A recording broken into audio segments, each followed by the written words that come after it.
Padma? Yes, sir. Yes, sir. Good morning, everyone present here. Today marks our fifth day of ATAL Academy-sponsored faculty development program on research avenues and challenges in Industry 4.0, and we are proud to be able to host it today for the first session of the fifth day meeting, hands-on session on cyber security. We would like to extend a special welcome to our respected head of the department, Dr. A. Selamachelvan, sir, FDP coordinator, and today's speaker, Mr. Fazil Khan, cybersecurity analyst TCS, who will take over the hands-on session on cybersecurity. Now, I would like to invite Mrs. Aquilin Lydia, Assistant Professor of E&I Department, to introduce the speakers of the today's session. Over to you, ma'am. Thank you, ma'am. Thank you. Good morning to one and all present here. I welcome you all to this last day of ATAL FDP program on research avenues and challenges in Industry 4.0. On behalf of our management, head of the institution, head of EIE department, and on behalf of the faculty members of EIE department, I would like to welcome our session speaker, Mr. A. Fazil Khan, cybersecurity analyst in TCS Chennai. Sir has completed his BE from Angel College of Engineering and Technology in the year 2016. He started his career as engineer in VWR Lab Products Private Limited, Coimbatore. He would like to describe himself as a smart security analyst who caters on cloud and on-prem network infrastructures.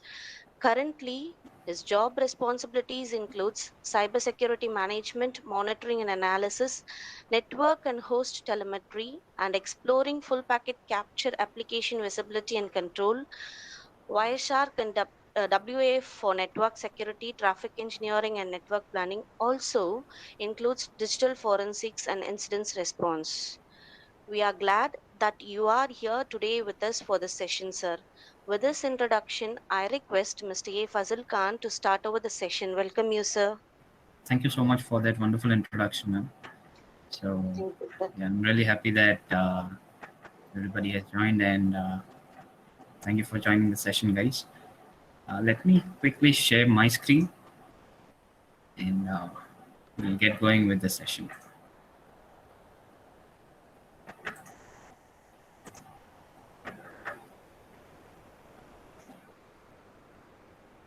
So please let me know once my screen is visible. Yes, sir. Yes, sir. Yes, sir. Yes, sir. Okay, yeah.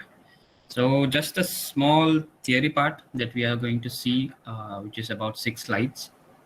So yes, today's topic would be penetration testing. We'll be seeing 2 different types, and one of them is an IoT device, and the other one is a SaaS application, which is known as the software as a service platform. So moving on, so here is the agenda for the day. We'll be looking into the Wyos IoT gateway pen testing. So we'll be trying to launch an attack into the IoT device, and these will be some of the sessions or the procedure that we'll be taking forward. And the next one would be via using a Fiddler proxy. So these are some of the common ports: SSH, Telnet, HTTP, HTTPS, and DNS. And yeah, this is something about a brute force attack. So what a brute force attack is actually means. So here we could see anyone who's trying to use, who's trying to gain access to the domains or the database using the passwords. So people use different kinds of attacks. And when someone enters, for example, person A's computer is being used by person B, and person B is trying to use all kinds of passwords, and there are also password hashes. So password hashes are something that that is a very high priority attack, which falls under the privilege escalation. And yeah, so without the knowledge of the password for an account or set of accounts, an adversary may systematically guess the password. So that's one of the mechanism or there will be an automation process that will be taking on, which the machine will be taking forward, and we'll be looking into the brute force attack in detail. So we'll have a hands-on session on that. And the next attack that we'll be seeing today is the man-in-the-middle attack. So man-in-the-middle attack is something where a person comes in between the sender and the receiver. He sits in between them, and he's going to sniff all your data packets, all your traffics, and that is being transmitted. And he's going to take out all those access. He's going to see what you're trying to send and how you're trying to send. So we will also be seeing that. That's about the end of the theory part. So let me give you guys the architecture of today's attack platforms, attack scenarios that we are going to see. So guys, this is one of the system. Let's say that this is going to be an attack system, and here we have the IoT device.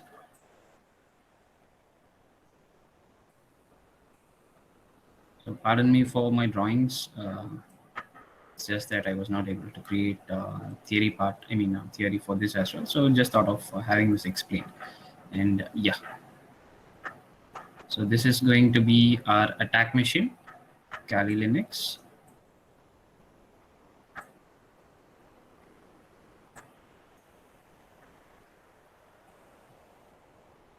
And this is going to be our victim machine,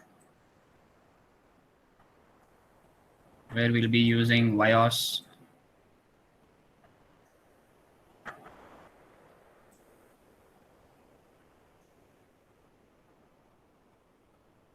So yes, we'll try to attack launch from here to here. Okay, so I took this IoT device in particular because right now we are in the kind of a pandemic situation, and most of us are working from home. Almost everybody is working from home, and when everybody starts working from home, they'll definitely have a device connected to the internet. And for example, if you have a router at your home, so that is one of the IoT device, and we'll be going ahead and we'll be working on that. So yes, let's quickly start our session, and hopefully we'll be using the VMware workstation in our today's session, and the documents has already been shared. Hope you have received it. So let me give you the settings configuration that I've done. So I've given about 4 GB of memory space with about 4 processors. Hard disk is 50 GB. And we'll be using 2 different adapters. The first one would be a NAT adapter, and the second one would be a host-only adapter. So do not consider this. This is for my own personal reasons that I've created 3 different network adapters. So let me start this machine.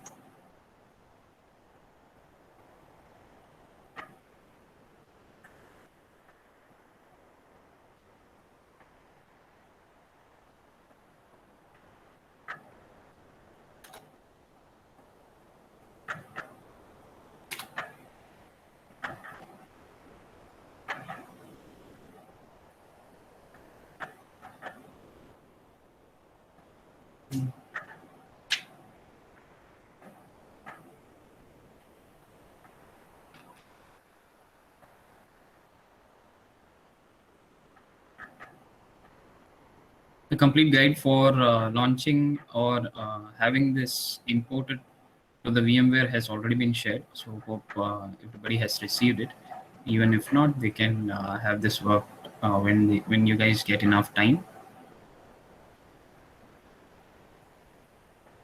So yes, our machine is booting up. So let me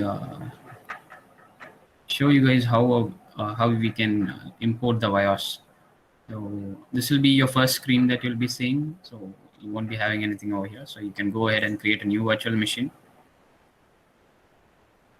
Typical one. So it's recommended. So I would be using an advanced one. However, when you're going to start, you can use a typical one. So next. So the next thing that you'll be doing is you'll be pointing out the location of the file that you have downloaded. Yes. So when we talk about the file that is being downloaded, so you can directly go to Google, type in download Wyos.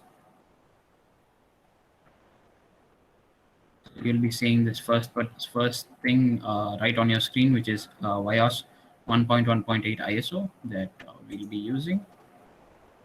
Please go ahead, click on that, and based on your machine's configurations, whether it's a 64-bit or a 32-bit processor, you can download this particular ISO, and yeah, once that's done,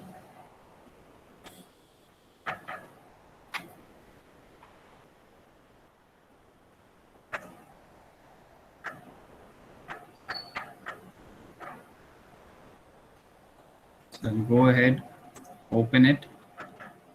Next, so give your processor a name, so whatever name you need, whether it's going to be Wyos or it could be your name or anything. So click on next. Okay, it gives me an error because I already have a machine or Wyos in the same path. So I'll just create one new one. So I'll just enter 1. And next, 20 GB would be enough, and we can go ahead and store the virtual disk in a single file. Click on next. So once everything is done, you can go ahead and click finish. So this is where you will be customizing your hardware, or this is the place where you will be configuring your network adapter. So the network adapter is the interface that that it will be connecting from, or it will be getting the data from. So you can go ahead and change it to the bridged mode and close it. So once that has been done, you can click on finish to have this completed. So by this way, you will be completing the process of importing the Wyos operating system to your virtual machine. So yes, let me start the Wyos as well. So once you import the Wyos operating system, this is how it will boot up. Let's wait for a minute. It will boot up in a couple of minutes, not even minutes, in a couple of seconds.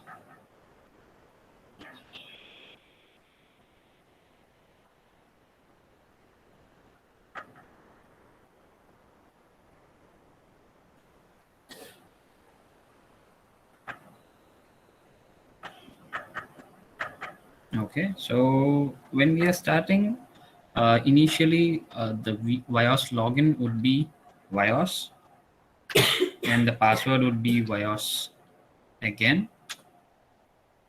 So once that's done, you are logged in. You are logged into your IoT gateway. So yes. So the first thing, so this will be our first exercise. And in our first exercise, we'll be setting up the Wyos brand gateway in the network.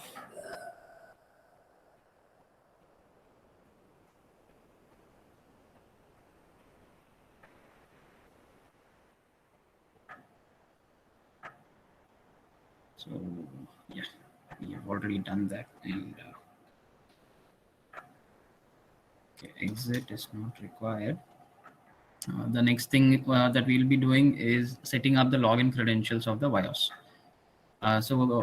Guys, wherever you go, whatever device you see, the first thing that you'll be doing is configuring the device with an IP address. So let's see what are the interfaces that it actually has. So it does not have an IP address assigned, and we have a loopback IP address of 127.0.0.1. So what we'll be doing is we'll be going ahead and we'll be configuring an IP. We'll be assigning an IP to this particular machine. So let's go forward with the config mode.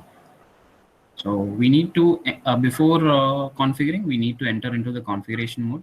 So we have entered config command. We have entered into the config mode. So once that's done, so we'll be going ahead and setting the interface. So set is the command for the interfaces. Ethernet ETH 0, and I'm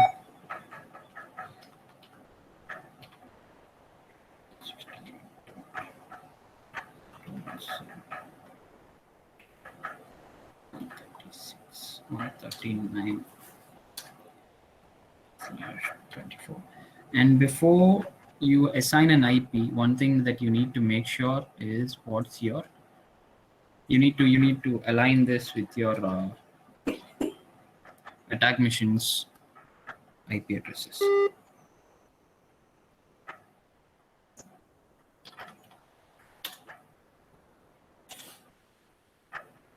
Since I already know the IP address, so I'm having this assigned.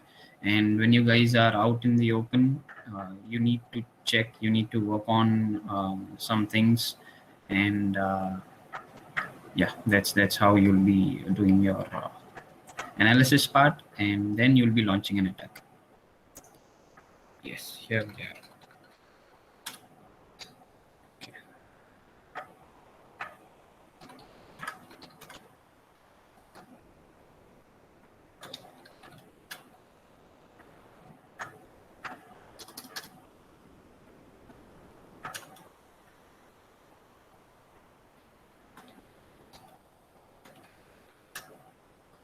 Okay, so here we are able to see the number of interfaces that has been attached to this particular machine. So I'll be using this machine frequently, so there will be lots of interfaces. And the one that we need to align is the ETH1 port, because this is the one that has been, as I showed you, it was bridged. We had two different adapters connected, right? So we had three different adapters, out of which I showed you two, and one of them is NAT. NAT is used for the internet purposes, which is this one, 192.168.0.186, and the one that is bridged for the internal connection is 192.168.217.131. So we'll be going ahead, and it is in the network of /24. We'll be going ahead and having an IP assigned to Wyos in this same network. So you can assign it in the same network. So I've assigned it in as 217.139/24. So let me give enter. Okay. First I'll have to click inside, and then I have to click enter. Configuration path interfaces, you want as well. Not set failed. Okay, this is not getting configured.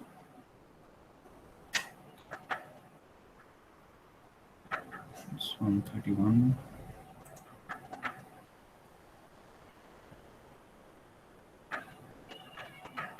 Okay.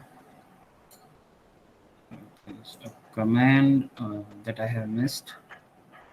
So it's address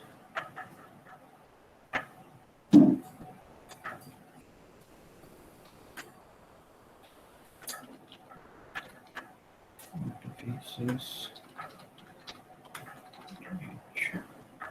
0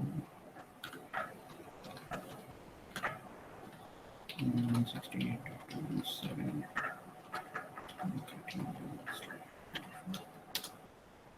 Okay, guys. So the IP address it took, the IP address has been assigned. The next command that you'll be doing is the commit, and then save these configuration changes that you've done. So yes, there'll be a small config boot. So this is going to be your first task. So I want you guys to have, I'll give you some time, guys. You can go ahead and have this done from your side. So I'll be giving you about 5 minutes. 5 minutes would be enough, I guess. So if you need more time, you can definitely let me know, and I'll give you again some more time for that. So please go ahead. Let me share the commands in the chat box.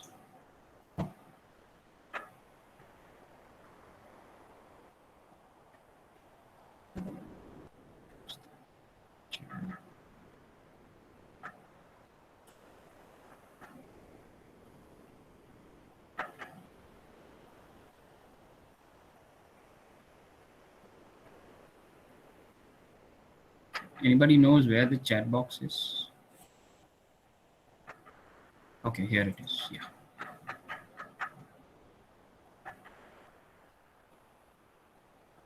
The first command that you'll be using, okay, the username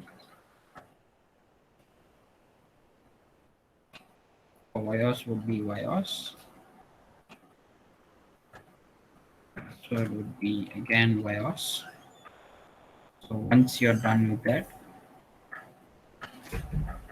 you'll be checking for the interface, which is show interfaces. So this will give you, or this will show the IP addresses of the machine.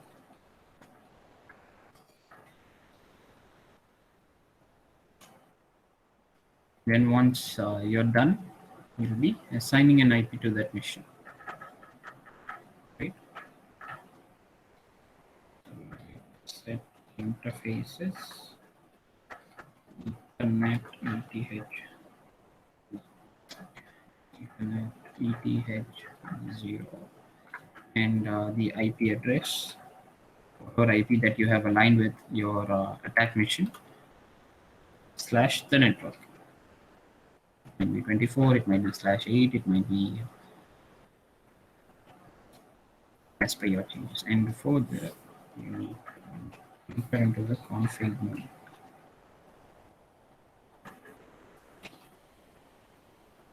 Commit, save. Let me start the timer.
So guys, let me know if you have any questions. So I'm open for any questions.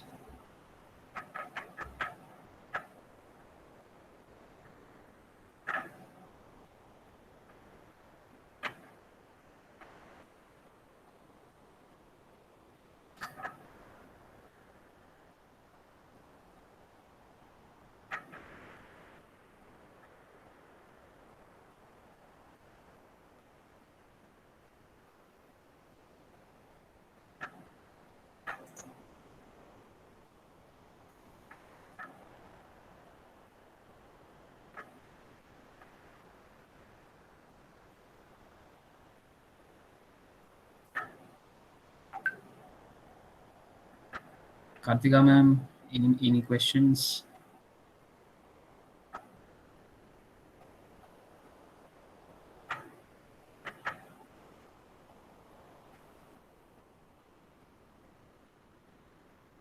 Okay, ma'am. So hopefully you guys have already imported all those virtual machines with the document that I have shared. That makes the work easier.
Okay, so that's the end of the time.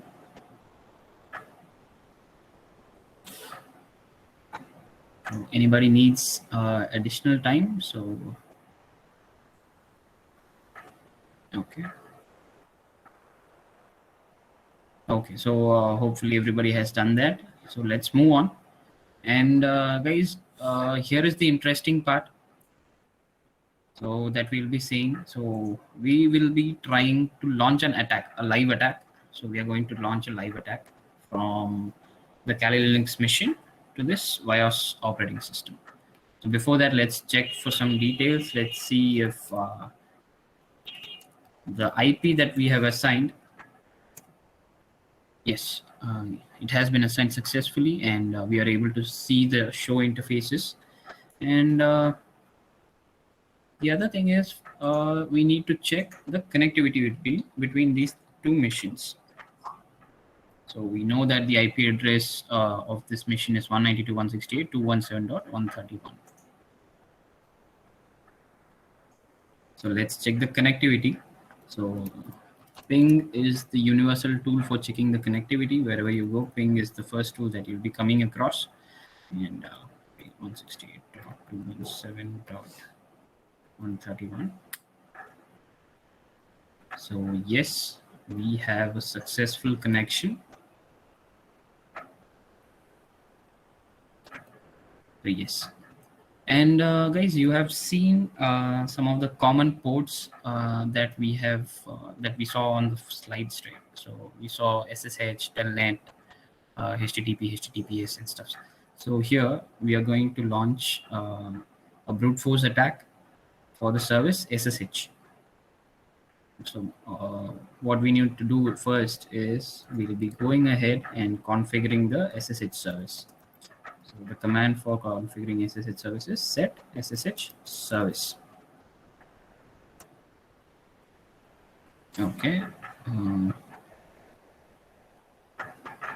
Okay, so it's set service SSH. Yeah, that's the command.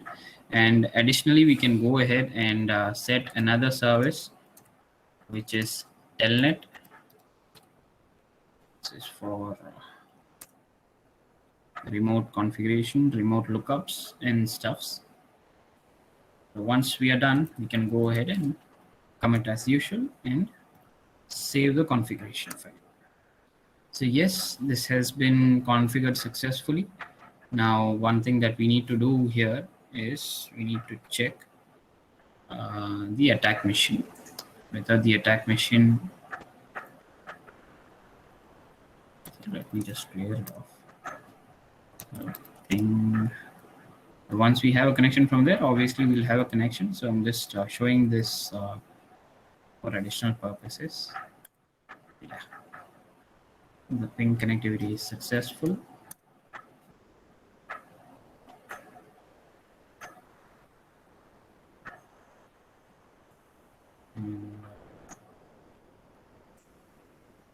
So let's configure the admin. Let's create an account on this machine with username admin. So set is the global command, set system login user admin. So guys, please remember the username that you're creating, because it's your username. It could be Fazil, or it could be admin, or it could be anything. So create this, because this will, we need to remember this. Yes, admin authentication, plain text password. I'm just giving a normal plain text password, say A3D3. So that's the password that I'm giving. So that's done. Commit and save.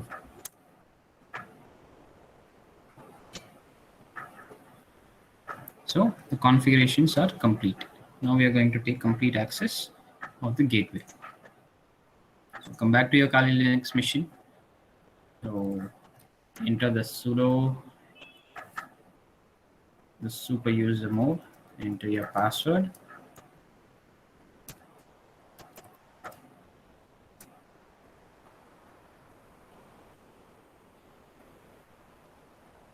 Once that's done, yeah, we are good to go.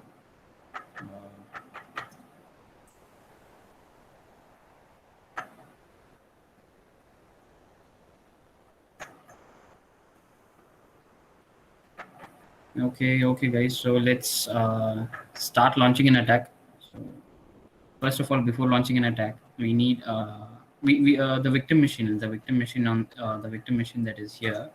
We do not know any information. The attacker does not know any information, right? So he'll just attack with whatever information or whatever knowledge he has, but the information of this IoT device or the victim machine is not known to anybody. So this only has an service called SSH and Telnet. So these are the only two services that has been configured for this machine and nothing else, right? So mostly every machine will be having an SSH service initiated, and yes, a telnet service would be another one, which are not that secure when compared to the secure shell, which is the SSH. So yes, the attacker machine does not know any information, and the victim machine only has SSH and telnet services enabled within them. So what we'll be doing is we'll be just guessing all the passwords. So we'll run a command into this machine. We'll run an automated command in this machine, which the machine itself will create a list of passwords, 1, 2, 3, something like that. So just for saving time, I'll be having this password a little bit customized. So here we have the password A3D3, but mostly in the scenarios when you're trying to launch a brute force attack, you won't be having this password. And now when you run a command, automated command, so it will fetch all the possible passwords, right? So it will fetch all the possible passwords, and with that password we'll be launching an attack.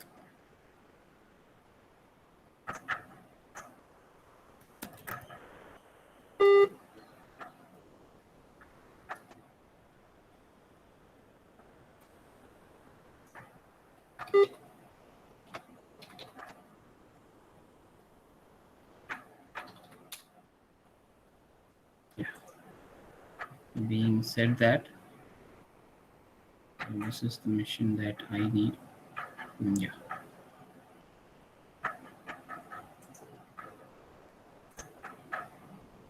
I'll just shut it down.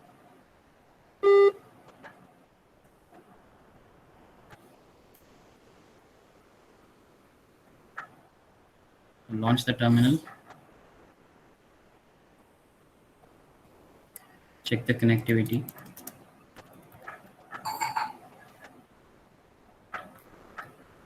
Yes, it is reachable. Get into the super user mode.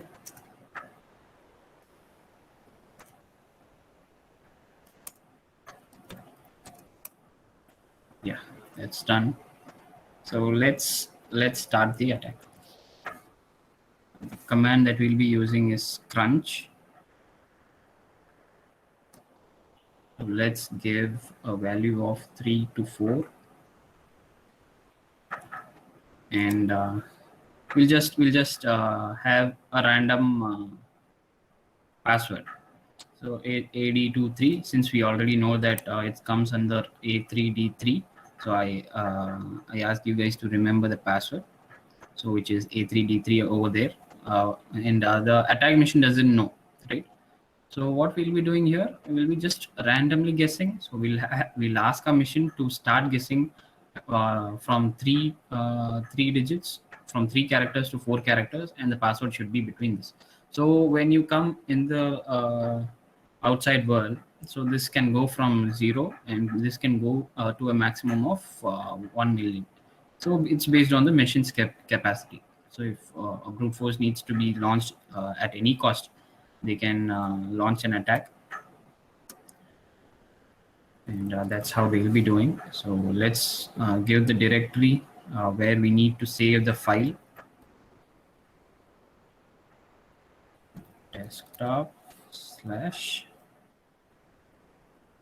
password.txt. So this is the file that I want to create with all the listed passwords.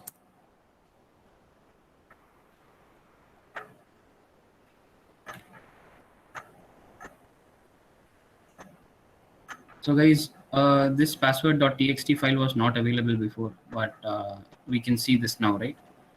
So it is available now.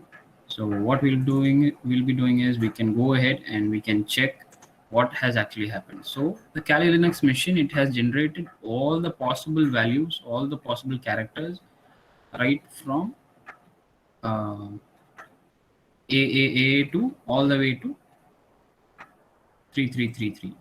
So these are all the possible passwords that has been created automatically. We just gave a random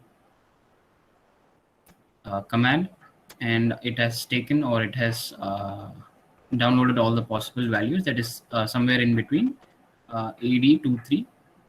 So yes, that has been generated, right? So once that has been generated, we can't go ahead and sit and type all those commands one by one and check whether it is coming or not. So what we'll be doing is we'll be again giving a command. We'll run another command in this Kali Linux terminal, which would actually help us to automate the process. So as this has a lot of information, I will not be taking this particular file. However, you guys can go ahead and check from your side. For saving our time, so I'll be using this file, which has the password at the end, A3D3. So it will be scanning all the passwords from this text, and it will show us which is the right password. So let's try. Let's check if it's working or not. So the command, let me just clear this out. The command for the brute force attack that we will be launching here is Hydra space -L, and the username, which is admin, that we commonly use.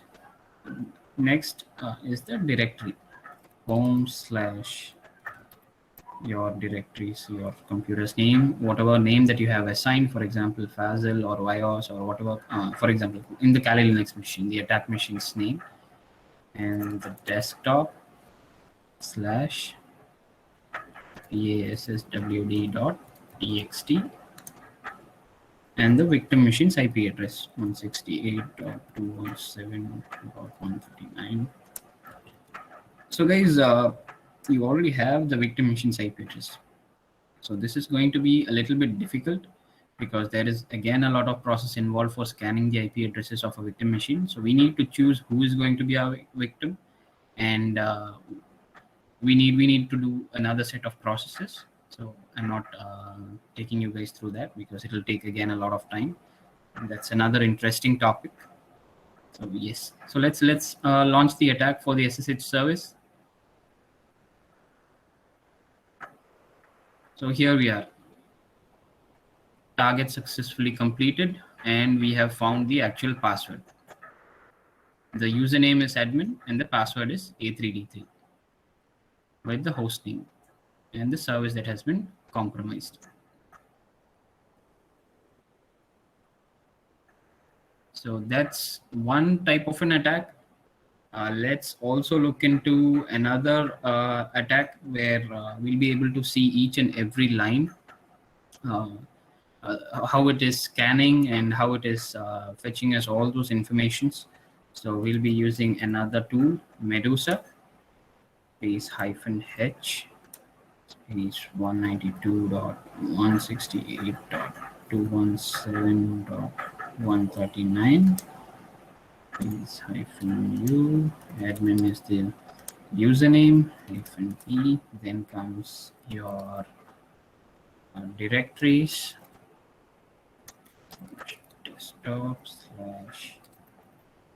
password.txt, space -n, space SSH. So again, we are launching an attack via the SSH process, SSH service. So let's try that. So it's checking the account with the SSH host name 1 complete user admin. User is admin. It is trying to check whether this is going to be your passwords. So A3D3, and here we are with the success message along with the username, password, host name, as well as the service. So guys, we have compromised this user machines admin login ID and password. So this is a successful attack. This might be look easy because it's made easy for you guys, and yeah. So let me. So this is going to be another task for you. So let me share all those commands with you that needs to be worked upon.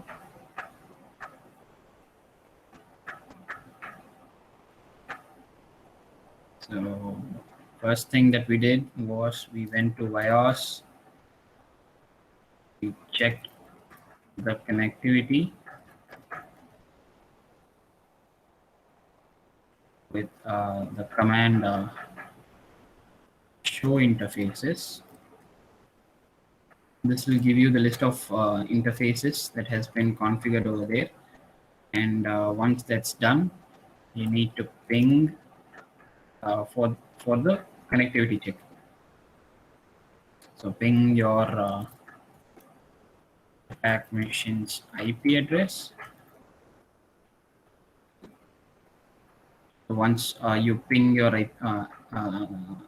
attack machine, you'll be able to get whether it's a successful connection or not. If not, there is some network connectivity issues. You need to work on the network connectivity. So that's going to be a little bit of different one. And then we configured the SSH service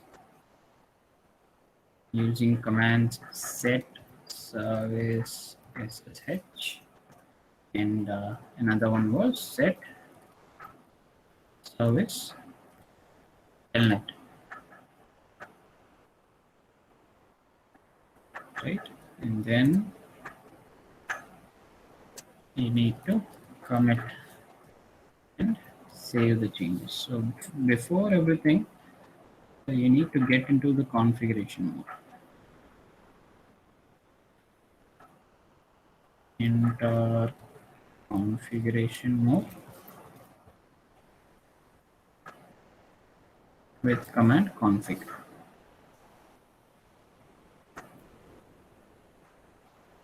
Okay, being said that, the next thing that you'll be doing is setting up the credentials.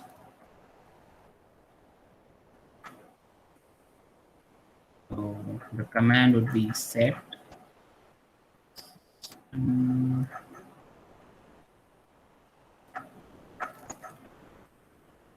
admin is the one that you need to create, and the authentication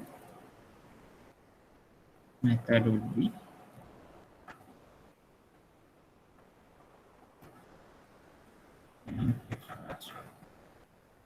in our case we just gave A3D3, so you can have your own passwords. Once that's done, commit and save your changes.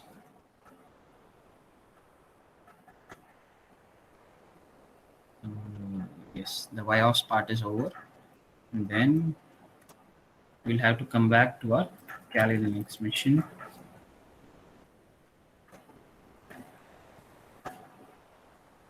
Okay, the command would be crunch, and the limitations, you'll be setting the limitations along with the password. We gave 8023, right? 8023 -o / your directory, home directory, whatever directory you're into,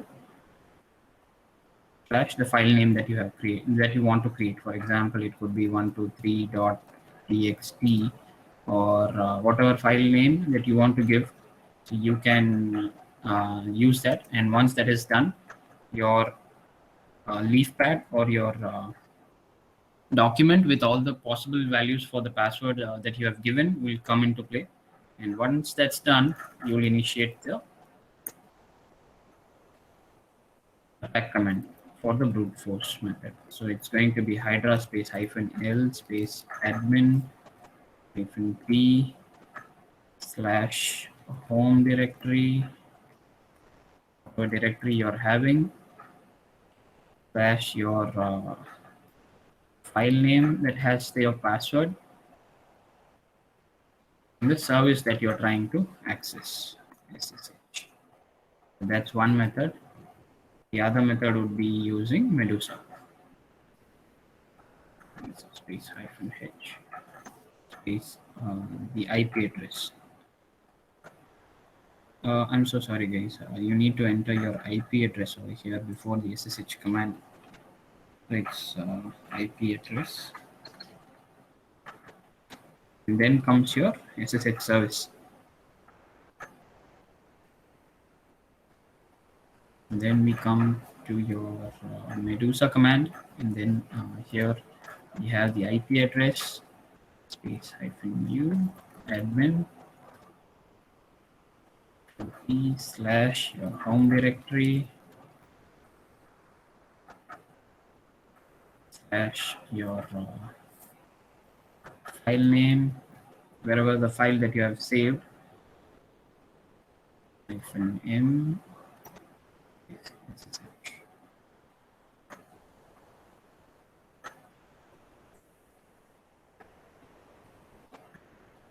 Yes, let me share this in the chat box.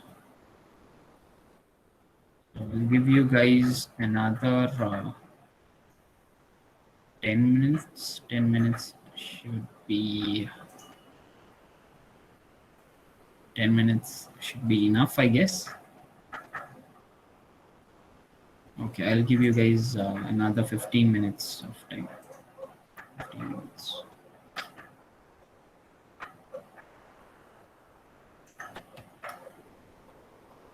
Yeah, I'll give you guys exactly 15 minutes. Please go ahead, work on these tasks. Let me know if you have any questions.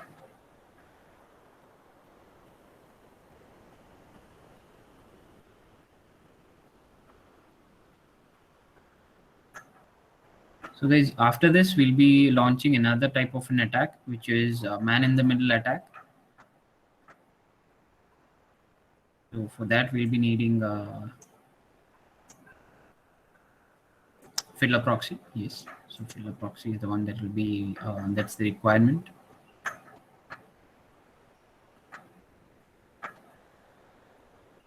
Yeah, please go ahead, take your time.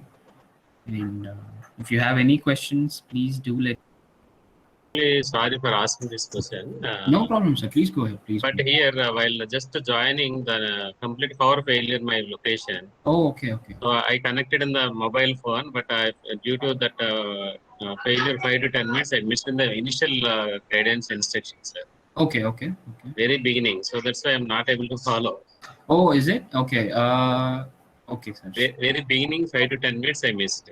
Okay. I'll again. Okay, no problem. If time permits, give the just the first 5 to 10 minutes. Otherwise, okay. Sure. Let me go through. So everybody's working on it, working on their own part. So I'll be very much happy to share the first part. So thank you, sir. Yes, sir. So yes. So hopefully my screen is visible, right? Yeah. Let me get into the Wyos. And here what I did was, so just a minute. What the initial setting up of the credentials? Okay, no issues. I'll start from the beginning. So let me start from the beginning. So yes, let me get out of the configuration mode. So first thing that we'll be doing or we'll be seeing is if there is any interfaces assigned. So let's check if there is any interfaces assigned. So yes, we are able to see the interface with an IP address 192.168.217.139 with the network of 24/24 network. So well, initially you won't be seeing that. You will be only seeing a blank one. So I'll again take you through how to configure this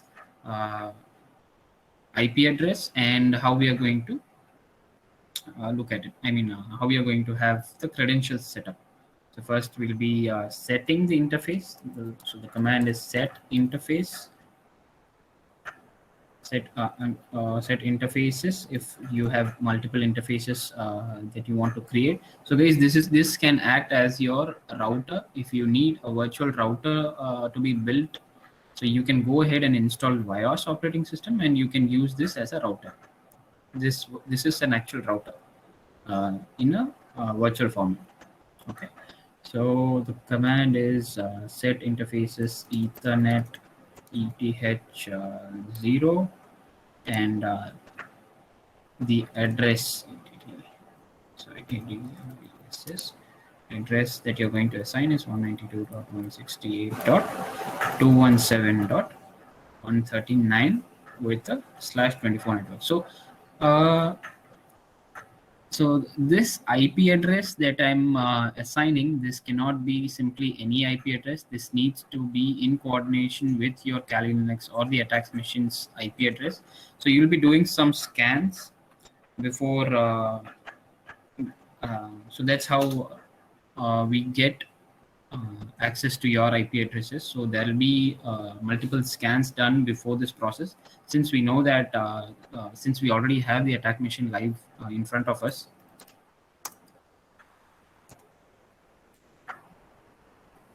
So we are just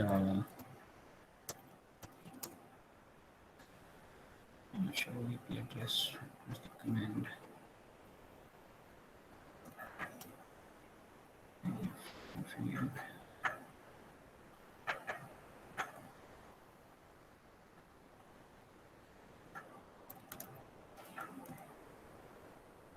Okay, so here it is. So the IP address that has been assigned. So initially I have shown you guys the different adapters for the interfaces. Right? Just give me a minute. Yeah. So these are the adapters that has been configured. So the first one is for NAT, where your internet connectivity and the host IPs, that is my base machine's IP address, gets shared over. And the second one is the host only network, where I am trying to have this connected to the Wyos operating system. So these are two different machines. This is a separate individual machine and the Wyos is another machine. So we are trying to create or a network where Kali Linux is the attack machine and the Wyos is the IoT or the victim machine. So Yes. So let me get back. So this is the IP address that needs to be in accordance with the Wyos. So that has been configured. So you'll be using this command. So first you need to get in, and yeah, so I'm getting this invalid command because I have already set the interface for ETH0, and I won't be able to do that. So once you're done, enter commit and save. So that's how you set up login credentials of Wyos. So once that is complete, ping the ping try to check the connectivity 168. So this can be done from your attack machine. So that's how it should be done. So I've given you different ports. Okay, so the attacker will try to ping like this to check the connectivity. So once he's getting some response, we can confirm that the connectivity is successful, and then we can go ahead and launch the attacks. So that's one thing. And once we have set the interface, next thing that we need to do is set the service, set with the command set service SSH.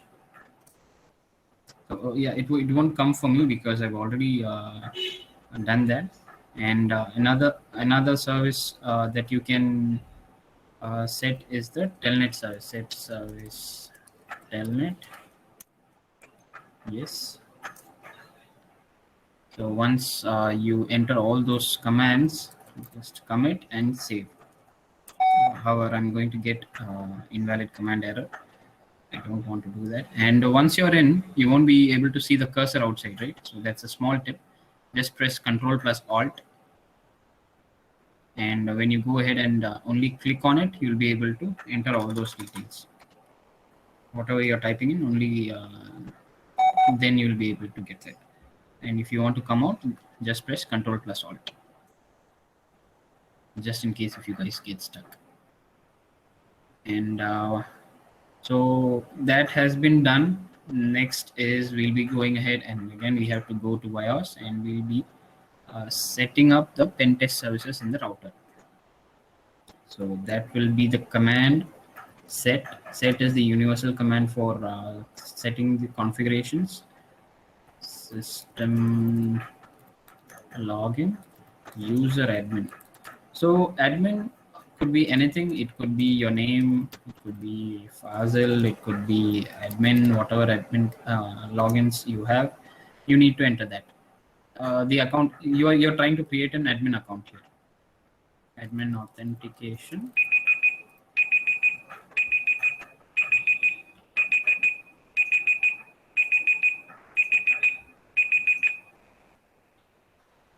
Okay, so your timer is up. Set system login user authentication. Plain text password.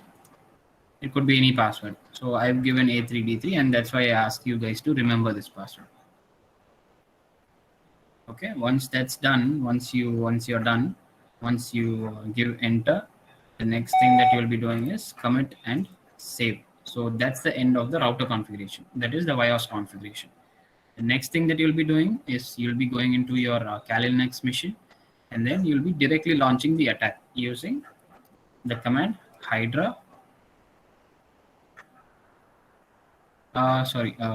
You need to enter the crunch command first so that you get the list of passwords populated.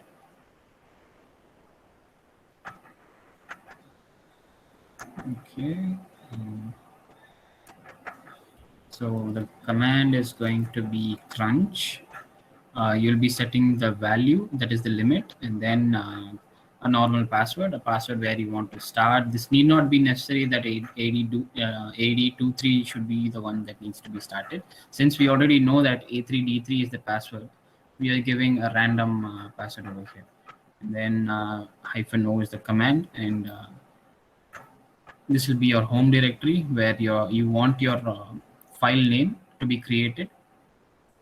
So once you give enter, so let's try another one. So let's try to create password file dot not password file w wo yeah wo dot txt. Let's check if it's available. Let's quickly check. wo is not there, right? So yes, we can create that. This is just for checking. So it will start generating all the possible values. And here we are. It has generated a list of passwords. So once that's done, you can go ahead and use the brute force commands. Yeah. So with this command, you'll be able to get the actual victim's login ID and password information. That's how the brute force attack is launched. And there's another method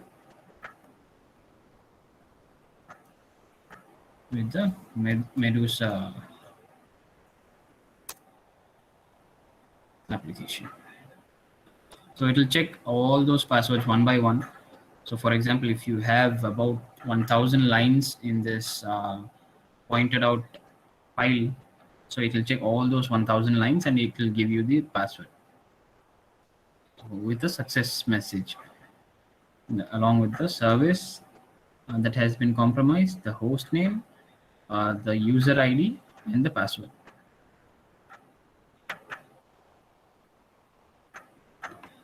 So hope that was helpful, sir.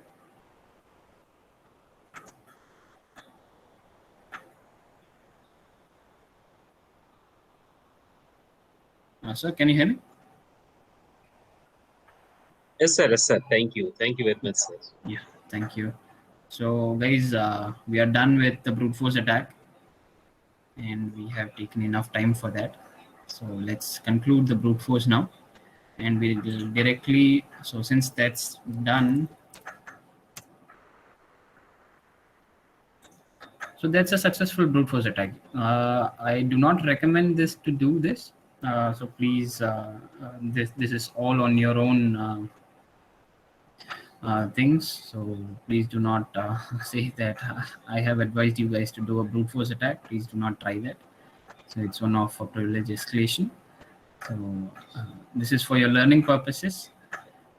And myself or R.M.D. college or anybody who's involved in this organizing this session is not responsible if you guys do something and get caught. And that's something that we need to address because yes, this is a small thing, but however we need to address this, right? So let's close this session.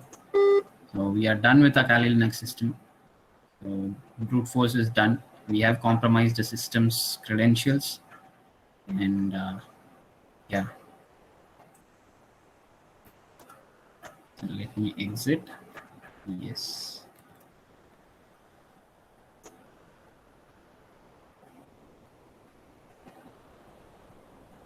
Okay. Yeah. Yes. So I'm shutting down the system because we'll be seeing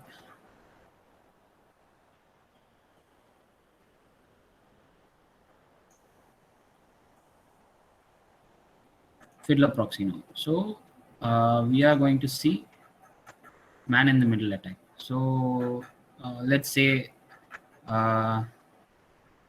that someone is trying to send from E&I department of college ABC to college 123. Let me bring that paint.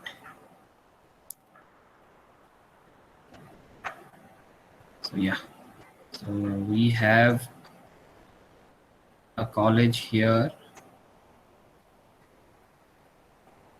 called ABC College, and we have another college here, which is 123 college.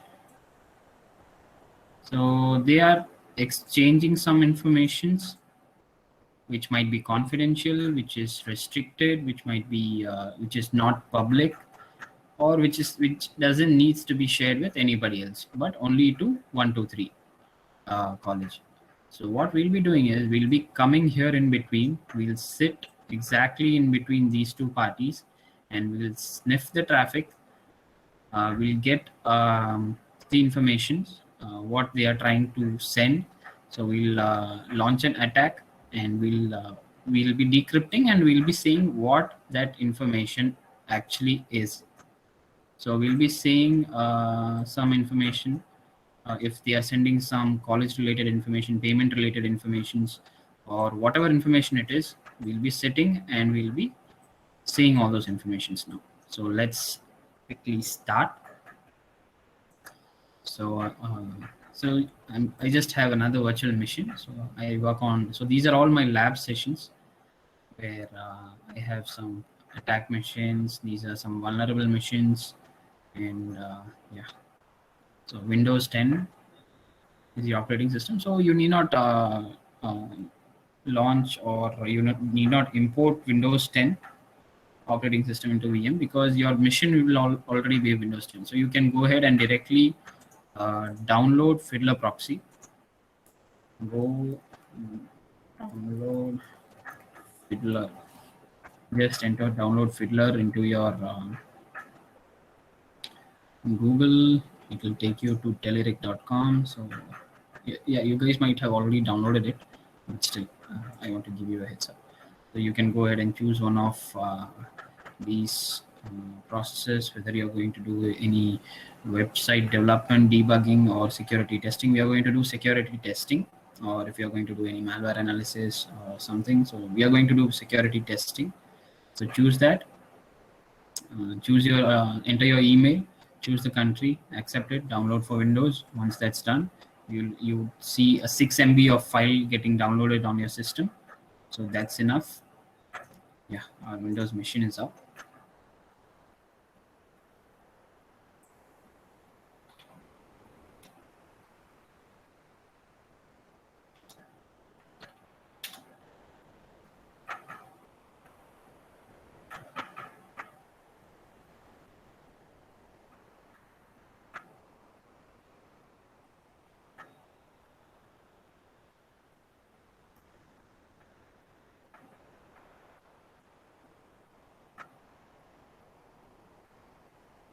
You need to download the Fiddler Classic.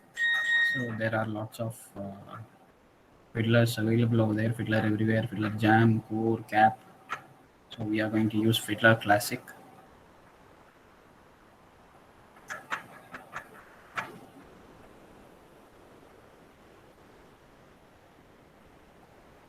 So guys, what information do you think is confidential? So anybody can come on that, any information. So when you guys are from colleges, what information do you think is confidential? There'll be lots of confidential information which you send through the internet. So which one do you think is more important, or you might have sent some confidential information outside, right? So anybody?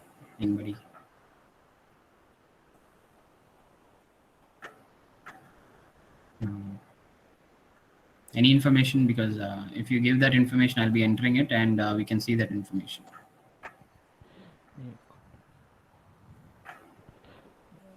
Reference checking, sir. Reference checking of any faculty, or I want to check it, that we can take it as a confidential. Reference checking, right? Yes, exactly. Okay. Can I just put it as reference checking? Yes, sir. So just small information. For example, reference checking of let's take Kartika ma'am again. I'm really sorry for this. Kartika madam. And with, let's say that they have some personal information, or their employee ID, or college ID, which is very rare. And this is how Kartika ma'am is getting their salary, let's take it in that way. And this is something that need not be shared with anyone. Okay. And we have other informations as well: Adam, Bob, Charlie, Echo, Delta, and reference checking of Kartika ma'am with 1, 2, 3, 4, 5 ID. So that's done. So I've saved it. So yes, let's open a SaaS application, and along with it, we'll also be using Fiddler.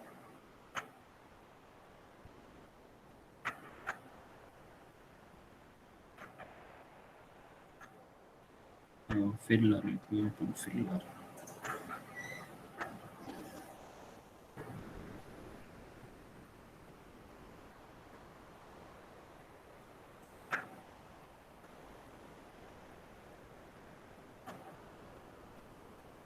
Okay, there are multiple SaaS applications out there. So I'm using Dropbox, not Dropbox, Outlook. Let me use outlook.com.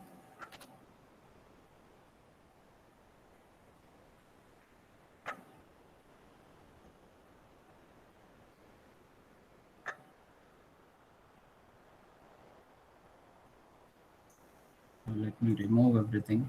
So it automatically captures all the traffics. So guys, this is the interface of Fiddler proxy. This is how your Fiddler will look like when you initially start.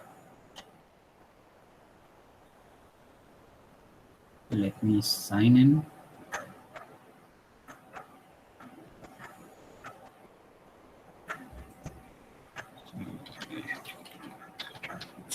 So this could be your college ID that you're using.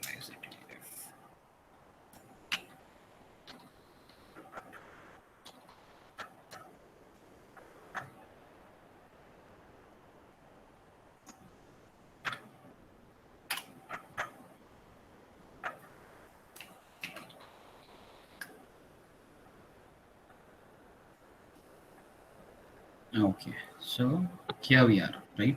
So I'm just cutting short everything because of the time constraints. So directly try and launch an attack. This user account will be done in session. Okay.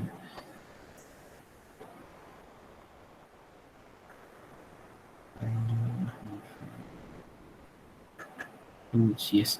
So guys, once you have opened Fiddler proxy, the first thing that you need to do is go to Tools, Options, HTTPS, Capture HTTPS Connects, and you need to check decrypt HTTPS traffic. So this tool, this is a wonderful tool, which can decrypt, which helps us to decrypt automatically. So all we need to do is we just need to enable this check mark. For example, there are lots of encryptions going on and lots of encodings going on. We can have that decrypted as well as decoded. So this particular tool helps us a lot. So here we are, and let me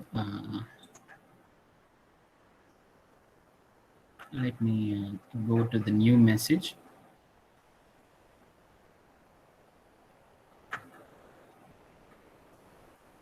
And once I'm there, let me start a packet capture.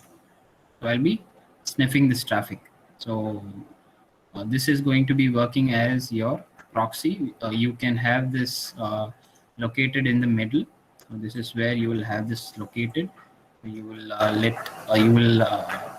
tell who is going to be your attacker, or who's going to be your sender, or who's going to be your receiver. Regardless of that, it will sniff all the traffics that's going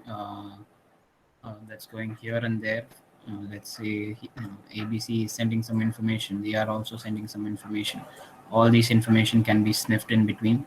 We are going to do that. We are going to sit in between and we are going to sniff all those traffics. So yes, here we are trying to capture the traffic. So go to File, Traffic Capture, go to this particular SaaS application that you're using, and here we are uploading the information. So we are trying to send confidential information. So Outlook is very safe. So it is actually safe. It is URL encoded, and you guys will be knowing how safe it is. So let's say that this is the personal information file which has Kartika ma'am's information. So I'm opening it, downloading your folder. Okay.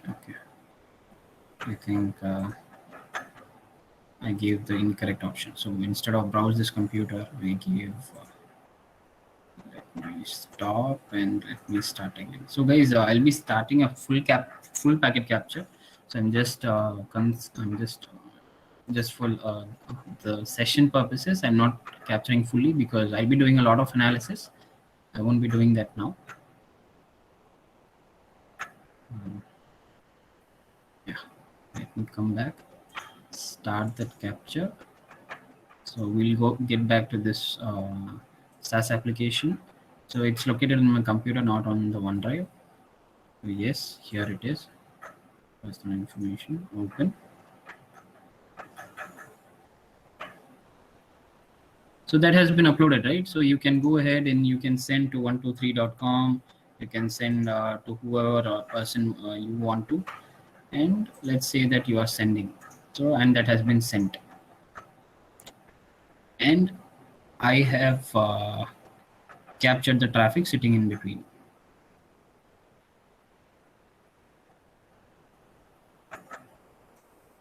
Right. So let me quickly go and search. Since we already know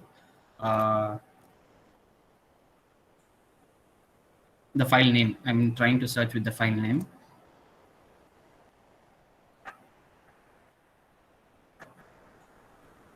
So there seems to be some error.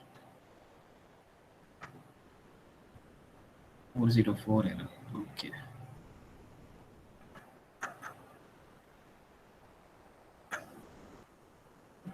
Quickly check the response body, not found. So guys, I think I'll have to capture the traffic again.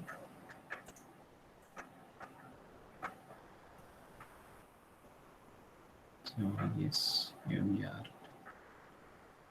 Let me initiate the packet capture.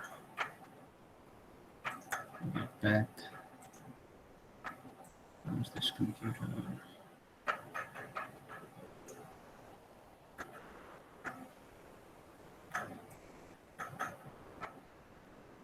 So that has been uploaded. Let me come back.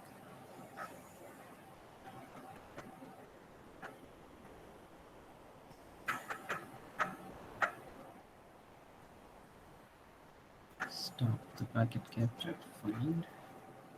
Yeah, was not find sessions.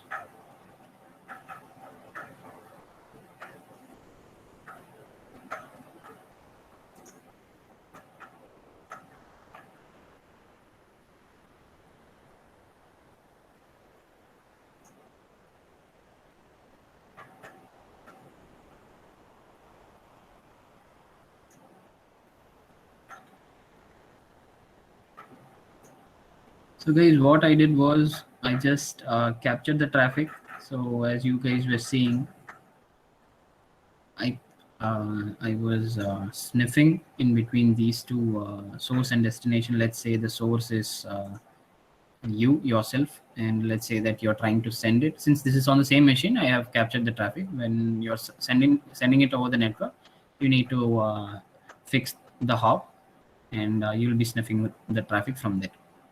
Okay. So here we are with the actual packet capture. So we can see the file size, that is 95. What is the file size? 95 bytes of data, along with the client port, and the result is 200, which means it's a success. And the protocol used is HTTPS. So yes. So let me just share some information about HTTP and HTTPS. HTTP uses port 80 and HTTPS uses port 443. HTTPS is nothing but the HTTP over SSL. So this is secured. The SSL means secure socket layer. So yes, HTTPS is safer than HTTP. So it's because of this reason, HTTPS, which stands for HTTP over SSL. Okay, now comes the interesting part. So we have captured the traffic and we are able to see that we have posted some request, and the content type we are able to see, right? It's gzip encoding. We could see gzip encoding over here, and we could see the browser versions that was used. So now comes the interesting part. Let me just bring it up. So guys, are you able to view something? Are you able to get something here? Oh, this is Kartika ma'am's information, right?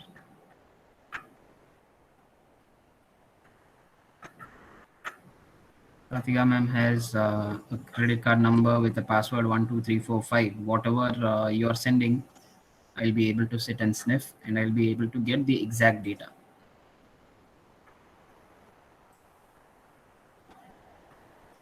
So the reference checking is something confidential, and this has been compromised. So I can go ahead and I can have these information used as per my own choices.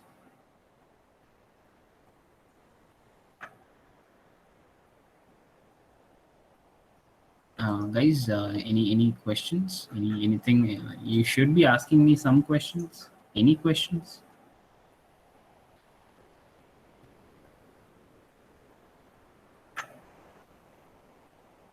No, is it?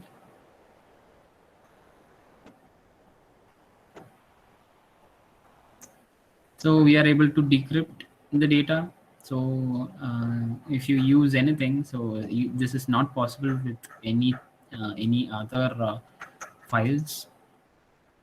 So that's why we are using Fiddler to sniff. So we have successfully launched a man-in-the-middle attack, where the proxy was not directly in touch with the personal information file that has been shared in our desktops. What it did was it directly sniffed the traffic. So as you could see, it sniffed the HTTPS protocol from the Outlook, and it gave us the information that was trying to get transferred. There's a lot of process involved. I've not introduced you guys to all of them, but however, whichever I felt is important, which is eye-catchy, I have shown you all those things over here. So HTTP has a request and a response. So the one above is the request, and the one below is the response. So this is the response that you get from the server, and this is the request that you make to the server. So this is client information, this is server information.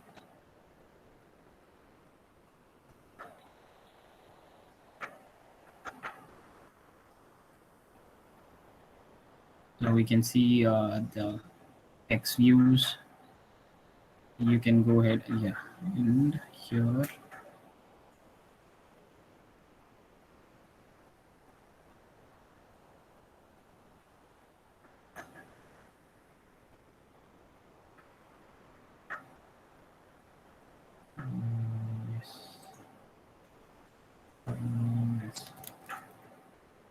Personal. So we can also see what's the file name. Let me show that as well.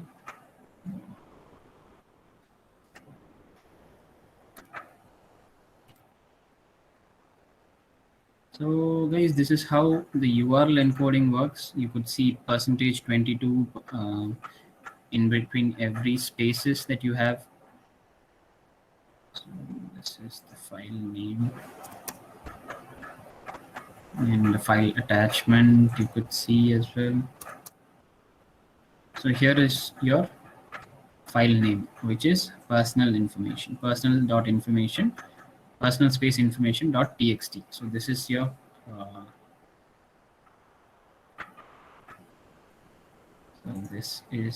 file name.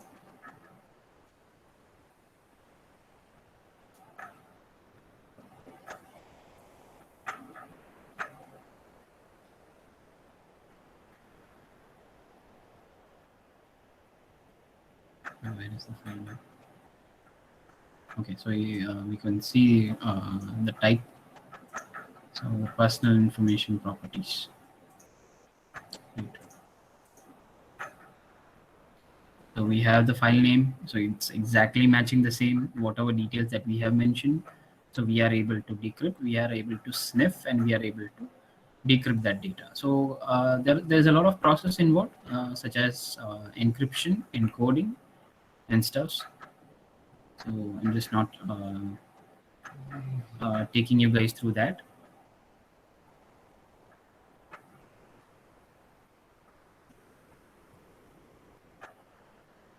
Okay, so we have a question here.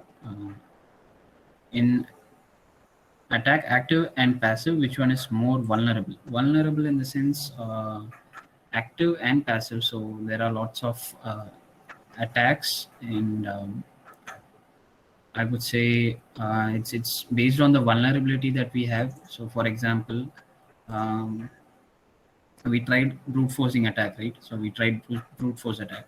So any organization which has enough security controls should limit the account. So we tried multiple um, uh, scanning, right? We tried lots of different passwords. So what the Kali Linux machine, what the attacker will do is it will directly put the login information, which is the username as admin and the password to be A3D3. So until A3D3 is right, it will go on and on and on and on. So so your security control, what it needs to do is it should limit the process of entering wrong information. For example, if you're entering more than 5 times your password incorrect, your account gets locked, right?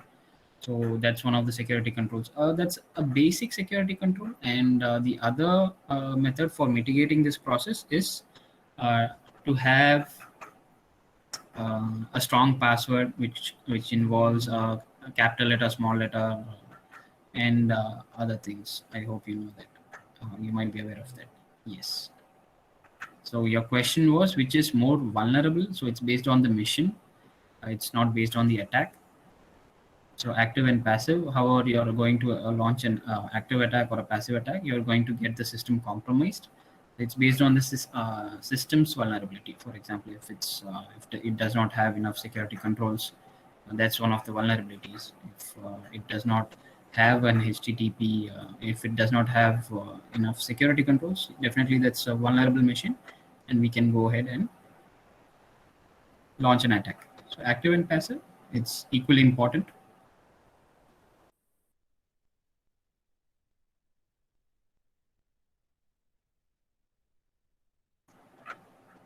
So hope I was able to answer your question, Amanda ma'am. Yeah, thank you so much. So guys, I have concluded the session in a faster way. I hope that was helpful. So any questions, any queries, it's an open forum. Please do reach out to me, anything related to the cybersecurity domain, or if you're interested into anything else, please do let me know.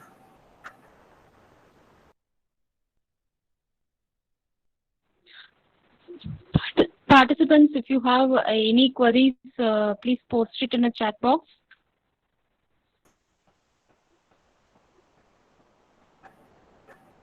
Thank you for your comments. That it was very interesting and information session. So thank you everyone. So hope it was informative and interesting, and I have not made you guys sleep early in the morning. So yes, thank you so much for that.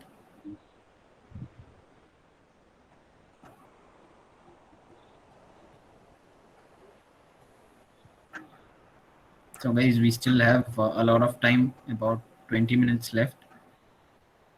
And yeah, thank you, Aparna ma'am. Yes. Let me see if I can take something else. So please hang on for another couple of minutes. Sir, one question from Meenakshi ma'am. How we can start working in the field of IDS field? IDS, intrusion Yes, sir. detection system.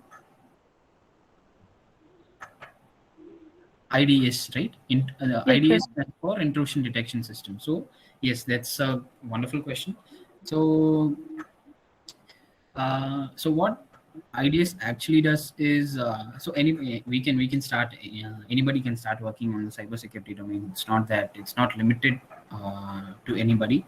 We can start working in the field of IDS field. So Meenakshi ma'am, please let me know. Please correct me if I'm wrong. If the IDS that you're requesting for is the intrusion detection system, right, in cybersecurity? Yes. Oh, okay. Wonderful. So yes. So IDS is something which is so yes. Let me share. So hope my screen is visible, right?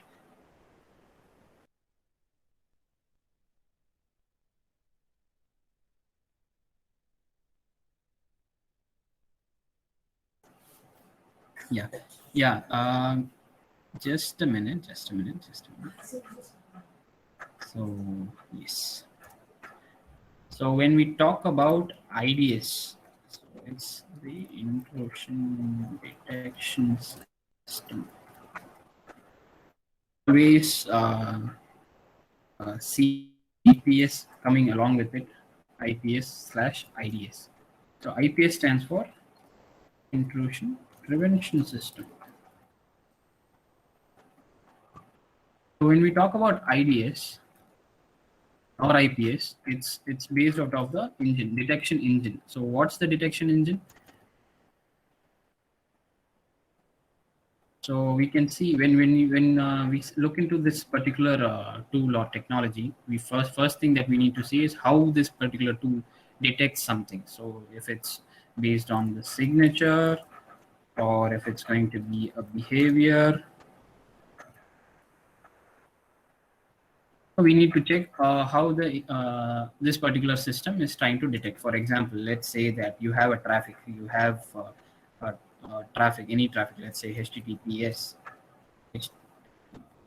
HTTPS, and this particular traffic has a signature as 12345 6 ASDFGH something. So signature is something that can be that is already given to a system. So these signatures is something that the intrusion detection system detects. So for example, if you're if you're using Outlook as we saw today, and if you're trying to send a hi message, okay, so this should have a signature of 123, and again you are using Outlook and you are trying to send a malicious file which has a signature XYZ do not use. So let's say that this is the signature. So what the intrusion detection system will do is it will have a set of signatures already inbuilt within them, and it will not allow any malicious signatures to come into. So when you have a database, the IDS has a database. IDS engine has a signature database where we can see 1 2 3 4 5 ASDFGH 1 2 3 4 5 6 ASDSDH. So these all will be listed in IDS engine's database. So whenever a traffic is coming, an incoming traffic is coming, so the IDS will check, it will inspect the traffic, and it will look for the signature, whether it is matching all these signatures. If it is not matching any of these signature, which is not in the list, for example, XYZ do not use is not one among these list, it will alert, it will send an alert, it will trigger an alert.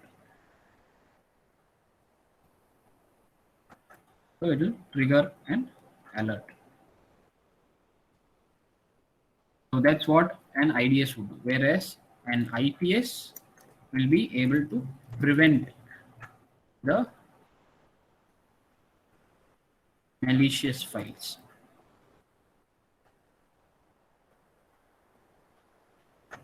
That's what. We'll be writing some rules. For example, if it doesn't match, if it doesn't match any of the signatures, drop the packet. So that's what I'll be writing as a rule. And if there is if the signature doesn't match and if the IDS alerts the system, the IPS will come into play and it will take action and it will drop the packet. So that's how the IPS and IDS works. Okay. There is another question. Is cryptanalysis and brute force are similar? If there are any difference in how cryptanalysis acquire data? Okay, when you talk about the cryptanalysis, so in what there are lots of terms that a cryptanalysis can work. So if you could let me know in what idea the cryptanalysis you are looking for, would be much helpful for me. So brute force, we have seen brute force, right? So we've seen brute force. In what perspective are you looking out for the cryptanalysis?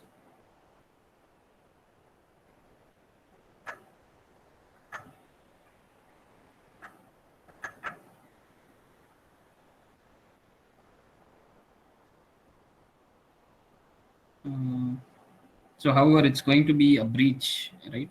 So it's like analyzing. So we can say that brute force is one of while transmit data through channel. Okay. So okay.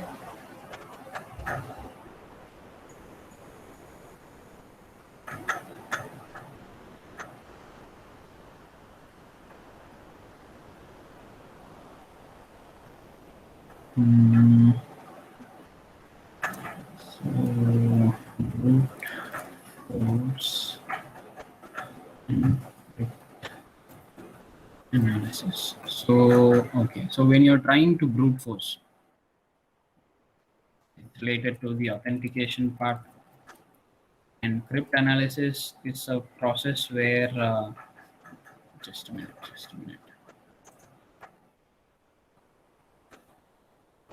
So yes, cryptanalysis is the place where you will be working on the encryption part.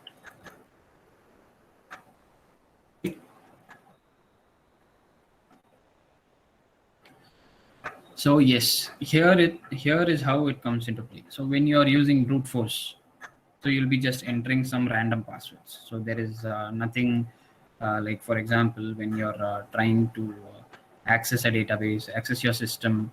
So when you try to access your system, you'll try with a random passwords like A, B, C, D, something like that. So that will be random passwords, which will not be part of the encryption.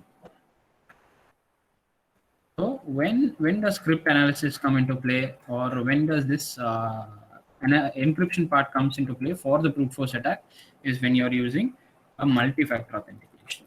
Multi-factor authentication, which involves encryption. So you might have seen RSA algorithms, and then you might be able to see some of the other algorithms, encryption technologies, such as we have lots of encryption technologies, and RSA is one of them. RSA is one of them. So AES encryption is the gold standard encryption. AES, this is called as the gold standard encryption formats. So when you talk about the multi-factor authentication, and that involves these encryption methods, so this is where you will be using cryptanalysis. So first you'll be analyzing what's going on, what's the standard, what's the encryption method, and once you have analyzed all those details, you will then be launching an attack. For example, AES encryption. AES encryption is impossible to break. So that's one thing. That's why it's called a gold standard. If there is any weaker encryption methods which can be compromised, so first an analysis will be done, and then the final attack will be launched. So yeah, hope that was helpful. Amanda ma'am.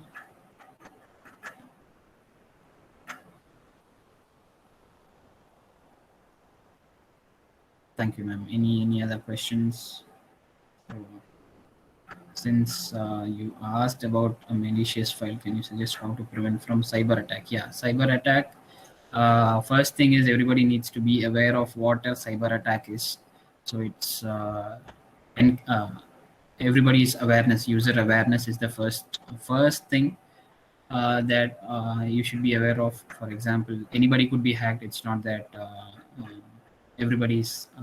If you have enough security controls, you are safe enough. No, you can be hacked. You could be hacked. So there are lots of organizations as well which is prone to attacks. And recently there was a Maze ransomware attack, which was launched last year, and the affected organization was CTS. So it had lost almost millions of dollars on that cyber due to this ransomware. So there are, when you ask how to prevent cyber attack, first thing that I would say is user awareness on what is actually going on and what are the things that you need. For example, you have your phone, you can go ahead and have you can download movies, right, from the torrent. So downloading torrent movies is very much harmful for your systems. I would not recommend you guys to do that. That's how you are inviting an external person to come into your own system and hack you. So you are inviting them. So that's something that comes under user awareness. And the next thing would be security controls. So if you have an antivirus or a firewall or an IPS IDS system or a WAF, an EDR,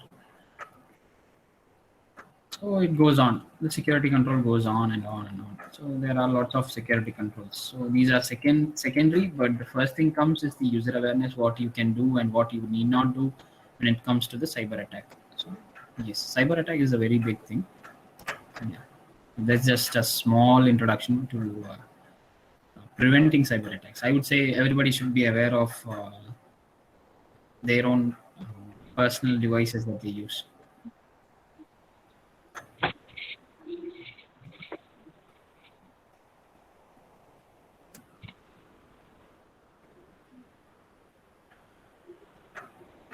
So, Kaleshwari ma'am, hope that was helpful, or if it did not answer your question, please do let me know.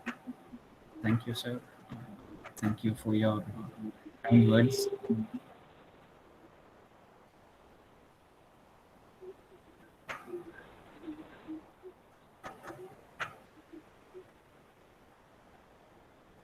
Thank you, everyone. So yeah, hopefully we are done with our session today, and I've saved another 4 minutes.